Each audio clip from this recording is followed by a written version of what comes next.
Hello guys, welcome back to the channel. చాలా months అయిపోయింది actually video చేసి. మేము కొన్ని పర్సనల్ ఎమర్జెన్సీస్ వల్ల కొంచెం డిలే అయింది. సో అయితే నేను ఐజీపీ ప్రాసెస్ గురించి చెప్తాను. నేను ఎర్లియర్ ఆర్ఓసీలో వర్క్ చేసేదాన్ని. సో కేటలాగ్ స్పెషలిస్ట్కి నేను మూవ్ అయ్యాను. అది మూవ్ అయ్యి ఆల్మోస్ట్ 1 ఇయర్ అవుతుంది. సో నా ఇంటర్వ్యూ ఎక్స్పీరియన్స్ ఎలా జరిగింది, నేను ఎలా అప్లై చేసా, ఎంత టైం పట్టింది, క్వశ్చన్స్ ఏం అడిగారు అన్నది నేను ఈ వీడియోలో ఎక్స్ప్లెయిన్ చేస్తాను. ఐజీపీ ప్రాసెస్ గురించి డౌట్ ఉంటుంది కదా! ఒక ప్రాసెస్ నుంచి ఇంకొక ప్రాసెస్‌లోకి మూవ్ అవ్వడానికి ఛాన్స్ ఉంటుందా? ఎలా అప్లై చేయాలి? ఎందులో చెక్ చేసుకోవాలి లింక్స్ కోసం? సో దాని గురించయితే నేను చెప్తాను. నేనైతే ఆర్ఓసీ నుంచి ఈ రోల్‌కి ఎందుకు మూవ్ అయ్యానంటే ఒక చేంజ్ కోసం. ఎందుకంటే ఆర్ఓసీలో ఉన్నప్పుడు కొంచెం రొటేషనల్ షిఫ్ట్స్ వల్ల నాకు హెల్త్ కొంచెం డిస్టర్బ్ అయ్యేది బాగా. సో కొంచెం వేరే రోల్‌కి మూవ్ అయితే కొంచెం ఫ్లెక్సిబిలిటీ ఉంటుందేమో, గ్రోత్ ఆపర్చునిటీస్ కూడా ఉంటాయేమో అని చెప్పి నేను వేరే వాటికి అప్లై చేశా. ఈ రోల్ రాకముందు నేను చాలా ఫ్యూ రోల్స్ అప్లై చేస్తూనే ఉండేదాన్ని. ఒక 10, 15 రోల్స్. బట్ చాలా వాటికి నాకు రెస్పాన్స్ అయితే రాలేదు. ఏది రాలేదు యాక్చువల్లీ చెప్పాలంటే. ఇదొక్కదానికే నాకు ఇంటర్వ్యూ షెడ్యూల్ అయింది. రెస్పాన్స్ వచ్చింది కూడా. నేను ఈ రోల్ కేటలాగ్ స్పెషలిస్ట్‌కి ఇంటర్నల్ జాబ్స్ పోర్టల్ ద్వారా అప్లై చేశా. సో, మనకి ఇంటర్నల్ జాబ్స్ పోర్టల్ లింక్ ఉంటుంది. ఎవరైనా అప్లై చేయాలి అనుకుంటే. అందులో ఒకవేళ షార్ట్ లిస్ట్ అయితే గనక రెజ్యూమ్ బేస్డ్ వాళ్ళకి ఒకవేళ రిక్వైర్మెంట్ కావాలి అని అనుకుంటే వాళ్ళే మనకి హైరింగ్ మేనేజర్ రీచ్ అవుట్ అవుతారు. ఇట్లా ఇంటర్వ్యూ షెడ్యూల్ చేసి వాళ్ళే టైంలో పింగ్ చేస్తారు కూడా మనకి. సో, వాళ్ళకి రిక్వైర్మెంట్ ఉండి మన రెజ్యూమ్ షార్ట్ లిస్ట్ అయితేనే మనకి ప్రాసెస్ అంతా ముందుకెళ్తుంది. సో, ఈ రోల్‌కి నాకు ఇంటర్వ్యూ అయితే షెడ్యూల్ అయింది. 2 రౌండ్స్ ఆఫ్ ఇంటర్వ్యూ షెడ్యూల్ అయింది. సో, ఫస్ట్ రౌండ్‌లో నా ఇంటర్వ్యూ ఎక్స్‌పీరియన్స్ ఎలా అయింది అంటే, ఫస్ట్ వాళ్ళ ఇంట్రడక్షన్‌తో స్టార్ట్ చేశారు. అండ్ దెన్ వాళ్ళు ప్రీవియస్ రోల్ ఎక్స్‌పీరియన్స్ అడిగారు. అంటే ఆర్ఓసీలో నేను ఏం చేసేదాన్ని, డే టు డే రెస్పాన్సిబిలిటీస్ ఏంటి, ఆర్ఓసీ వర్క్ గురించి కొంచెం వాళ్ళకి ఎక్స్‌ప్లెయిన్ చేయాలి. అది విన్నాక తర్వాత వాళ్ళు అడిగింది, ఏమైనా నేను ఛాలెంజెస్ ఫేస్ చేశానా ఆ రోల్‌లో?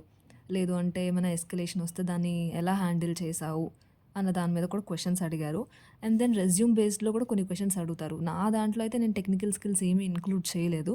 కానీ నా ఫ్రెండ్ ఇంకొక అమ్మాయి తను రెజ్యూమ్‌లో ఎక్సెల్, ఎస్‌క్యూఎల్ గురించి కూడా ఇంక్లూడ్ చేసిందంట. సో, వాటి గురించి తనకి కొన్ని బేసిక్ క్వెషన్స్ అడిగారు. సో, మనం రెజ్యూమ్‌లో పెట్టే దాని గురించి వాళ్ళు క్వెషన్స్ అనేది అడుగుతారు. దాని తర్వాత అపార్ట్ ఫ్రమ్ జాబ్ రోల్ నేనేం చేశాను అన్న దాని గురించి కూడా అడిగారు. అంటే ఓన్లీ వర్క్ కాకుండా ఛాలెంజెస్ ఏం ఫేస్ చేశావు? లేదంటే ఒక ఎస్కలేషన్ వస్తే దాన్ని ఎలా హ్యాండిల్ చేశావు? అన్న దాని గురించి నాకు ఒక ఎగ్జాంపుల్ ఉండేది నా ప్రీవియస్ ప్రాసెస్ ఎక్స్‌పీరియన్స్‌లో. సో, దాని గురించి నేను కొంచెం ఎలాబొరేట్ చేసి వాళ్ళకొక 2, 3 మినిట్స్ ఎక్స్‌ప్లెయిన్ చేశాను. And apart from job role అనే ఈ క్వెషన్‌కి నేను అంటే మనం ఓనర్‌షిప్ కానీ, లేదంటే ప్రాసెస్ ఇంప్రూవ్‌మెంట్ గురించి గానీ, మనం క్వెషన్స్ ఎక్స్‌పెక్ట్ చేయొచ్చు. వాళ్ళు అడుగుతారు యాక్చువల్లీ. అంటే only day to day task కాకుండా నువ్వు ఓనర్‌షిప్ ఏం తీసుకున్నావు? లైక్ ఏమైనా ట్రైనింగ్స్ ఇచ్చావా? లేకపోతే ఎస్ఓపీలో ఇంకేమైనా చేంజెస్ గురించి గానీ, ఏమైనా అప్డేట్స్ గురించి గానీ, ఇనిషియేటివ్ తీసుకుంటే దాని గురించి వాళ్ళకి ఎక్స్‌ప్లెయిన్ చేయొచ్చు. ఇలా ఓన్లీ టాస్కే కాకుండా కొన్ని ఓనర్‌షిప్స్ కూడా మనం తీసుకున్నాము అన్నది. సో, వాళ్ళడిగిన క్వెషన్స్ ఒక 2, 3 ఛాలెంజింగ్ క్వెషన్స్‌కి నేను వాటిని స్టార్ బేస్డ్ మెథడ్‌లోనే చెప్పాననమాట. So, situation, task, action, result. For suppose నేనే ఒక ఛాలెంజ్ తీసుకున్నాను. అంటే నీ ప్రీవియస్ ప్రాసెస్‌లో నువ్వు ఏం ఛాలెంజ్ తీసుకున్నావు? లేదా ఎలా హ్యాండిల్ చేసావు ఎస్కలేషన్‌ని అని వాళ్ళు అడిగినప్పుడు, ఒక సిట్యుయేషన్ నేను తీసుకొని దాన్ని స్టార్ బేస్డ్ మెథడ్‌లో ఎక్స్‌ప్లెయిన్ చేశా అనమాట.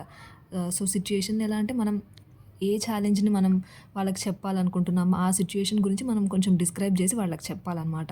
అండ్ దెన్ టాస్క్ అనేది అసలు ఆ టాస్క్‌లో రెస్పాన్సిబిలిటీ ఏంటి? మనం ఏం చేయాలి?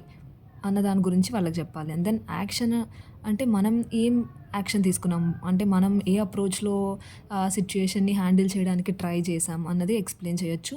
రిజల్ట్ సో, దాని ద్వారా ఏం ఇంప్రూవ్‌మెంట్ వచ్చింది? ఆ రిజల్ట్ ఏం యూజ్ అయింది ప్రాసెస్ కోసం? సో, ఇలా ఒక 2, 3 సిట్యుయేషన్స్, క్వెషన్స్ మనం స్టార్ బేస్డ్ మెథడ్‌లో వాళ్ళకి ఎక్స్‌ప్లెయిన్ చేస్తే వాళ్ళకొక క్లియర్‌గా ఐడియా ఉంటుందనమాట. సో, నా సెకండ్ రౌండ్ ఆఫ్ ఇంటర్వ్యూ కూడా ఆల్మోస్ట్ ఈ 5 క్వెషన్స్ సిమిలర్‌గానే అడిగారు. కాకపోతే నేను చెప్పిన ఆన్సర్స్‌కి వాళ్ళు ఇంకొంచెం బ్రీఫ్‌గా ఓకే. ఇలా అయితే ఏంటి? అలా అయితే ఏంటి? అన్న దాని గురించి కాకపోతే ఆల్మోస్ట్ సిమిలర్ క్వెషన్సే. ఇంకొంచెం బ్రీఫ్‌గా ఎక్స్‌ప్లెయిన్ చేయమన్నారు ప్రతీదీ అంతే. 2 రౌండ్స్ ఆఫ్ ఇంటర్వ్యూ అయిపోయింది. అండ్ దెన్ నేనే క్వెషన్స్ అడిగాను నా ఎండ్ నుంచి అనేది ఏంటంటే, వాళ్ళని డే టు డే రెస్పాన్సిబిలిటీస్ ఏంటి కరెంట్ రోల్‌లో అండ్ షిఫ్ట్స్ గురించి అడిగాను, టైమింగ్స్ గురించి అడిగాను. ఇందులో ఏమైనా గ్రోత్ ఆపర్చునిటీస్ ఉంటాయా? ఛాన్సెస్ ఏమున్నాయి? అన్న దాని గురించి కూడా నేను వాళ్ళని క్వెషన్స్ అడిగాను. సో, ఇలా అయింది 2 రౌండ్స్ ఆఫ్ ఇంటర్వ్యూ. సో, దీనికేం నేను అసెస్మెంట్ అయితే ఏం తీసుకోలేదు. వర్సెన్ టెస్ట్ ఇలాంటివి ఏం లేవు. జస్ట్ ఎలానో మనం ఆల్రెడీ ఎంప్లాయే కాబట్టి డైరెక్ట్ ఇంటర్వ్యూనే షెడ్యూల్ చేస్తారు వాళ్ళు మనకి. ఇంటర్నల్ జాబ్స్ పోర్టల్‌లో వెళ్ళి రోల్‌కి రిక్వైర్మెంట్ ఉన్నప్పుడు అప్లై చేశాను. అండ్ దెన్ వాళ్ళు రెజ్యూమ్ ఒకవేళ షార్ట్ లిస్ట్ అయితే హైరింగ్ మేనేజర్ మనకి రీచ్ అవుట్ అయ్యి ఇంటర్వ్యూ షెడ్యూల్ చేస్తారు రిక్రూటర్. అండ్ దెన్ వాళ్ళకి ఇంటర్వ్యూ అయిపోయాక మనకి యాక్చువల్లీ మనం హైరింగ్ మేనేజర్స్‌కి మళ్ళీ రీచ్ అవుట్ అవ్వాల్సిన అవసరం లేదు. రిక్రూటర్‌తో టచ్‌లో ఉంటే చాలు. వన్స్ సెలెక్ట్ అయ్యాక మనకి మేనేజర్ నుంచి డైరెక్ట్ మెయిల్ వస్తుంది ఇలా జాయినింగ్ గురించి. అండ్ దెన్ వాళ్ళు కూడా మన ప్రీవియస్ మేనేజర్‌కి కూడా రీచ్ అవుట్ అవుతారు. ఎందుకంటే ఇన్ఫార్మ్ చేయాలి కాబట్టి మన ప్రీవియస్ మేనేజర్ దాన్ని అప్రూవ్ చేసేస్తే ఇంకా మనకి డైరెక్ట్ జాయినింగ్ ఉంటుంది కరెంట్ ప్రాసెస్ రోల్‌లో. సో, ఇది నా ఎక్స్‌పీరియన్స్ కేటలాగ్ స్పెషలిస్ట్ రోల్‌కైతే. నేనైతే చాలా డిఫరెన్స్ అబ్జర్వ్ చేశాను ఆర్ఓసి టు కేటలాగ్ స్పెషలిస్ట్ రోల్‌కి. నాకు ఈ రోల్ కొంచెం చాలా ఫ్లెక్సిబుల్‌గా అనిపిస్తుంది పర్సనల్ లైఫ్ కూడా మేనేజ్ చేసుకోవడానికి. అండ్ ఈ రోల్ గురించి మీకేమైనా తెలుసుకోవాలి అనుకుంటే గనక I will make another video. Do let me know ఒకవేళ మీకు మోర్ ఇన్ఫర్మేషన్ కావాలి అనుకుంటే కేటలాగ్ స్పెషలిస్ట్ రోల్ గురించి. నేను మీకు చెప్పే 2 టిప్స్ ఏంటంటే ఫస్ట్ అయితే కాన్సంట్రేట్ చేయాల్సింది కమ్యూనికేషన్ స్కిల్స్. అండ్ దెన్ కాన్ఫిడెంట్‌గా ఆన్సర్ చేయండి. ఏవి ఎక్స్‌ప్లెయిన్ చేయాలనుకున్న ఇంట్రడక్షన్ నుంచి అండ్ దెన్ మీరు లాస్ట్ ఎండ్ ఇంటర్వ్యూయర్‌ని క్వెషన్స్ అడిగే వరకు ఏది చెప్పినా కాన్ఫిడెంట్‌గానే చెప్పండి. సో, అమెజాన్ ఇంటర్వ్యూ ఎలా క్రాక్ చేయాలి యాస్ ఎ ఫ్రెషర్స్‌గా కూడా ఆల్రెడీ ఒక వీడియో అయితే ఈ ఛానల్‌లో ఉంది. Just go and check it out guys. I hope మీకు ఈ వీడియో హెల్ప్‌ఫుల్ అవుతుందని. So, please like, share and subscribe.